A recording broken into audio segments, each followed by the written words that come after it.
നമസ്കാരം. ഞാനിങ്ങനെ ഒരു കാര്യം ഇങ്ങനെ ആലോചിക്കുകയായിരുന്നു. നമ്മുടെ ഞാൻ മൃണാൾ ഉണ്ടല്ലോ, ഞാൻ മൃണാൾ, നമസ്കാരം, ഞാൻ മൃണാൾ.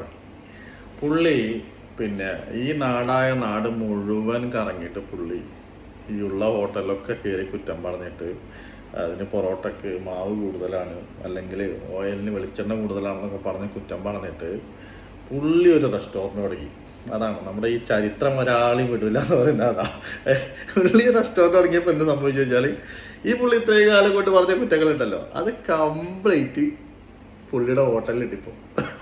ഏറ്റവും രസം. അതായത് ഇപ്പോൾ ഉള്ള യൂട്യൂബേഴ്സ് കംപ്ലീറ്റ് ഇപ്പോഴത്തെ പരിപാടി എന്താ വെച്ചാൽ, നേരെ പോവുക, റൊണാൾഡോ റെസ്റ്റോറൻറ്റ് പോവുക, അവിടെയുള്ള എല്ലാ കുറ്റങ്ങളും പരത്തി പിടിക്കുക, അവിടെ പോസ്റ്റ് ചെയ്യുക. ഇതിങ്ങനെ നടന്നുകൊണ്ടിരിക്കുക. പക്ഷേ ഇതിൻ്റെ പിന്നിൽ വേറൊരു കാര്യം ഞാൻ സംശയിക്കുന്നുണ്ട്. അതെന്താണെന്ന് വെച്ച് കഴിഞ്ഞാൽ, സംഗതി നെഗറ്റീവ് ആയിക്കോട്ടെ പോസിറ്റീവ് ആയിക്കോട്ടെ, ആ റെസ്റ്റോറൻറ്റ് അങ്ങോട്ട് ഫേമസ് ആയി.